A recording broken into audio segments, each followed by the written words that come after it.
अब की बार, अब की बार, फिर एक बार फिर एक बार हर हर मोदी, हर हर मोदी, हर हर मोदी, हर हर मोदी, हर हर मोदी, हर हर मोदी, हर हर मोदी, हर हर मोदी, हर हर मोदी, हर हर मोदी, हर हर मोदी, हर हर मोदी, हर हर मोदी, हर हर मोदी, भारतीय जनता पार्टी जिंदाबाद, भारतीय जनता पार्टी जिंदाबाद, भारतीय जनता पार्टी जिंदाबाद।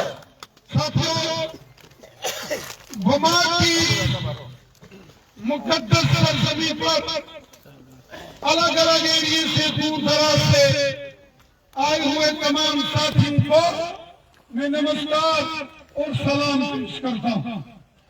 मेरे साथियों, बड़ी तमन्ना थी इस वमा की सरजमी पर आने की।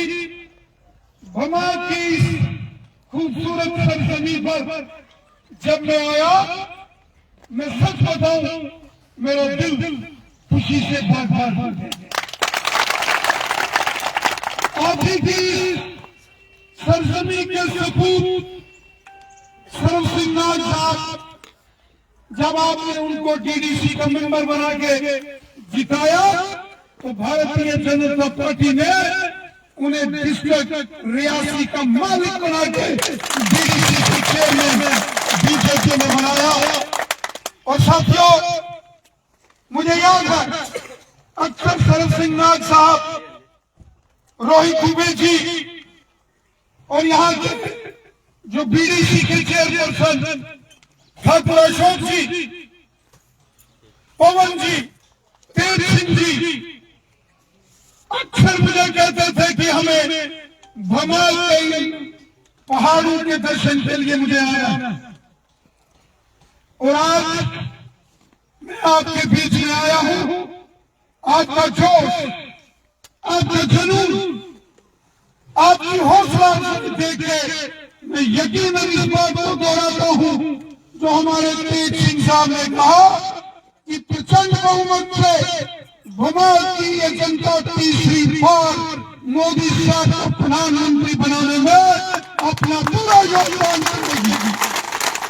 और आपके जज्बे को देख के, आपके जुनून को देख के मैं ये कह सकता हूं कि भमाल रियासी के बच्चे बच्चे के दिल में अगर कोई बसता है तो वो मोदी साहब है और भारतीय जनता पार्टी। मेरे साथियों, में कई बार पहले भी ठाकुरा कोट, जीत मगली, सलाल, करनाल, चुड्डा, सुरजनधार के एरिए तक गया हूं। भमाल का जो दूसरा हिस्सा है, जो मोंगरी वाली साइड से आता है, उधर भी गया हूं। लेकिन बक्कल के इस भमाल के इस एरिए में आज जब मैंने यहाँ कदम रखे और जो प्यार इज्जत आपने यहाँ दिया है, मैं सच कहूं, मैं दिल से आपका शुक्रगुजार हूं, आपका आभारी हूं। साथियों, मैं पहले भी कई बार भमाल की इस धरती पर आया, जिसका मैंने जिक्र किया। ठाकरा कोट आया, जुड्डा की जमीन पर गया, यहाँ कितनी बुरी हालत होती थी, सड़कों का नामो निशान नहीं होता था, बिजली का नामो निशान नहीं होता था, और पीने के पानी की बड़ी तकलीफ होती थी। और आज भमाल हो या इसके आसपास के जितने गांव हो, आज सड़क की कनेक्टिविटी देखिए। सरव सिंह नाग साहब जिक्र कर रहे थे, यहां से 12 किलोमीटर आगे तक भी शानदार सड़क अगर बनाई है तो भारतीय जनता पार्टी की हुकूमत। साथियों, गांव-गांव में गरीब लोगों के मकान, एक-एक पंचायत में 100-100 मकान, गरीबों को फ्री राशन,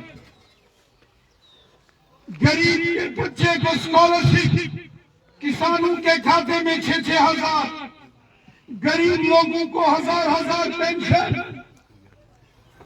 गुज्जर बकरवाल कबीले के लोगों को उनके हक आज अगर किसी ने किए है वो हमारे प्राइम मिनिस्टर मोदी साहब।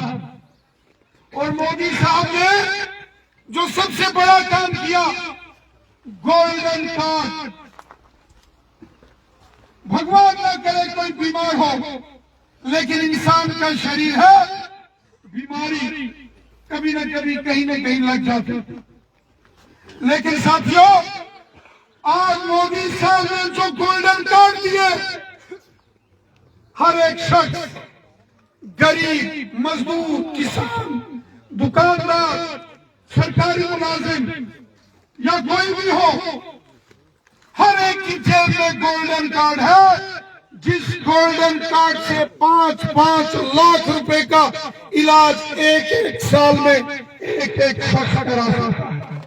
हर एक की जेब में वो गोल्डन कार्ड है। और मुझे यकीन है समाज के अंदर भी आप सबके पास ये गोल्डन कार्ड की सुविधा होगी। एक बार हाथ खड़ा करें जिनके पास ये गोल्डन कार्ड है। देखिए, सबके पास, एक शख्स के पास। जोरदार ताली मोदी साहब के लिए। ये है मोदी सरकार। ये गरीबों, मस्कीनों, ज़ईफों, बेसहारा लोगों की सरकार है। ये हर शख्स की सरकार है। इसीलिए तो ये नारा लगता है, सबका साथ, सबका विकास, सबका विश्वास। ये सबकी सरकार है। हिंदू, मुसलमान, सिख, ईसाई, गांव के, शहर के,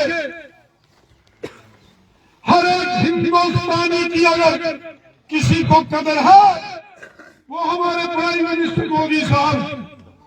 हमारी गरीब परिवार की बहनों को मुफ्त गैस के सिलेंडर कनेक्शन किसी ने दिए तो वो मोदी साहब ने दिए। बेटी बचाओ, बेटी पढ़ाओ का नारा मोदी साहब ने दिया। लाडली बेटी सुकन्या समृद्धि योजना।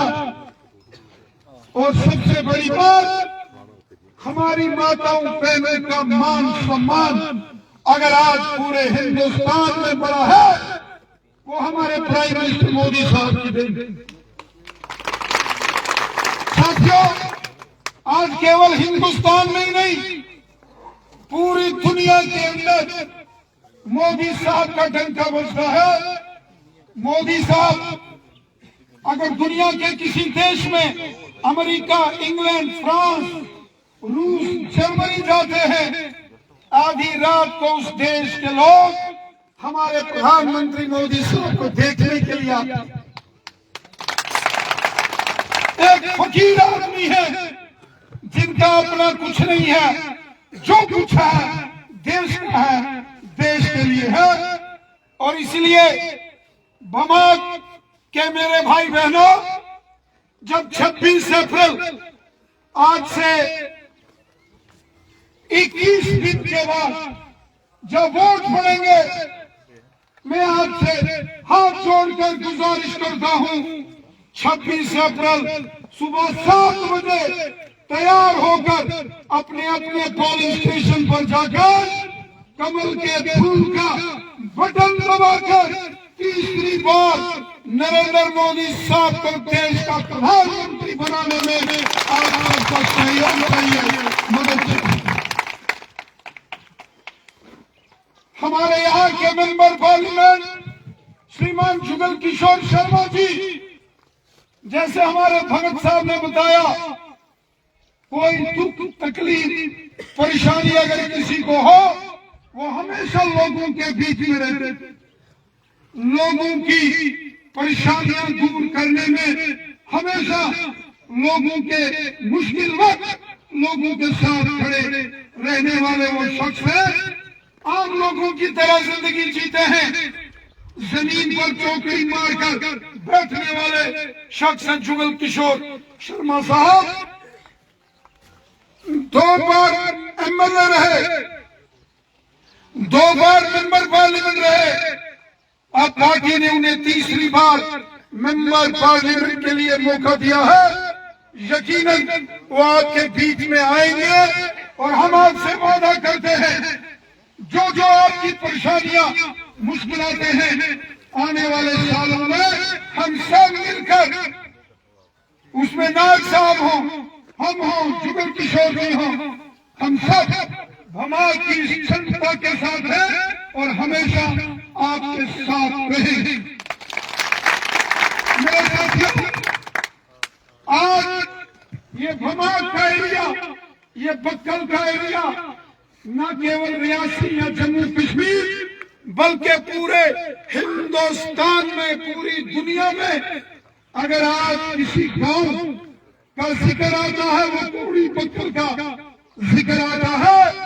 दुनिया का सबसे ऊंचा रेल पुल अगर कहीं बना है तो आपके गांव में बना है। आज दुनिया इसको पुल को देखने के लिए आती है।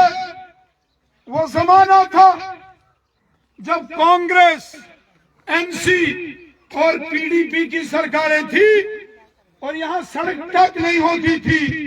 आज मोदी सरकार आई है, आपके भमाल बक्कल कोड़ी में रेल गुजरने वाली है। रेल कितना बड़ा काम है। शायद बहुत सारे बुजुर्ग होंगे इस गांव के, इस भमाल बक्कल कोड़ी जुड्डा सुरजन घाट ढाकरा को सलाल और अरनास, मोहर, चिसाना, सुंगड़ी, जिन्होंने कभी रेल नहीं देखी होगी हमारे बुजुर्गों ने, लेकिन आज और 6 महीने बाद जब रेल यहां से सीटी मारती हुई कश्मीर और कश्मीर से कन्याकुमारी तक जाएगी तो उसका स्टेशन आपके दिमाग में हुआ करेगा। कितनी शान से यहाँ के लोगों का मान सम्मान मोदी साहब ने बढ़ाया। जो रेल हमारे बुजुर्गों ने नहीं देखी, वो रेल हमारे गांव आ। बचपन से एक गीत सुनते थे, गाड़ी बुला रही है, सीटी बजा रही है, टीवी में देखते थे। अब अपनी आंखों से ये मंजर देखेंगे। इसलिए मैं आपसे निवेदन करता हूं, ये डेवलपमेंट, ये खुशहाली, ये सबका साथ, सबका विकास, सबका विश्वास, हिंदू, मुसलमान, सिख, ईसाई आपस में हैं भाई भाई। सबका साथ, सबका विकास, सबका विश्वास, इस मिशन और इस जज्बे के साथ ये काम आगे रहना चाहिए। ये गरीबों का भला, ये गरीबों की खिदमत, ये गांव गांव पहाड़ों में डेवलपमेंट इसी तरीके से रहनी चाहिए कि नहीं रहनी चाहिए? मैं आपसे पूछता हूँ, रहनी चाहिए कि नहीं रहनी चाहिए? और अगर आप चाहते हैं गरीबों का भला हो, गांव में, पहाड़ में, हर जगह डेवलपमेंट हो, आप चाहते हैं जम्मू कश्मीर में अमन, शांति, खुशहाली बनी रहे, तो हमको फिर तीसरी बार किसकी सरकार बनानी पड़ेगी? किसकी सरकार बनानी पड़ेगी? मोदी सरकार। क्या आप तीसरी बार मोदी जी को प्रधानमंत्री देखना चाहते हैं कि नहीं देखना चाहते? तो इसके लिए आपको भमाल के हर घर में जाना पड़ेगा। ना मैं, ना रोहित दुबे साहब, ना सरम सिंह जी हर घर में जा सकते हैं, लेकिन आप सबको मोदी बनना पड़ेगा, जुगल किशोर बनना पड़ेगा। आप सबको रविंद्र रैना बनकर हर एक घर में जाना पड़ेगा और ये पैगाम अमन, डेवलपमेंट, खुशहाली का और आपसी भाईचारे का ये पैगाम इस भमाल के एरिया में, रियासी के एरिया में, जहां कहीं हमारे रिश्तेदार, भाई, दोस्त सगे संबंधी मोहल्ले वाले हैं, उन सबको ये पैगाम देना पड़ेगा। इस मुल्क की सलामती के लिए, गरीबों की मदद के लिए, आम लोगों के भले के लिए, अपने बच्चों के अच्छे मुस्तकबिल के लिए हमको तीसरी बार फिर मोदी सरकार लानी पड़ेगी। ये निवेदन में आपसे करता हुआ अपनी बात को विराम देने से पहले उद्घोष करूंगा, भारत माता की जय, भारत माता की जय, भारतीय जनता पार्टी जिंदाबाद, भारतीय जनता पार्टी जिंदाबाद, फिर एक बार मोदी सरकार, फिर एक बार मोदी सरकार, फिर एक बार मोदी सरकार, हर हर मोदी, जय जय मोदी, हर हर मोदी, जय जय मोदी, हर हर मोदी, जय जय मोदी, हर हर मोदी, जय जय मोदी, हर हर मोदी, जय जय मोदी, हर हर मोदी, जय जय मोदी, हर हर मोदी, जय जय मोदी। मैं दिल की गहराइयों से समाज की जनता का, आप सबका शुक्रिया अदा करता हूँ जो आपने इतना शानदार कार्यक्रम आज यहाँ इस सरजमीन पर रखा। बहुत बहुत शुक्रिया। जय हिंद।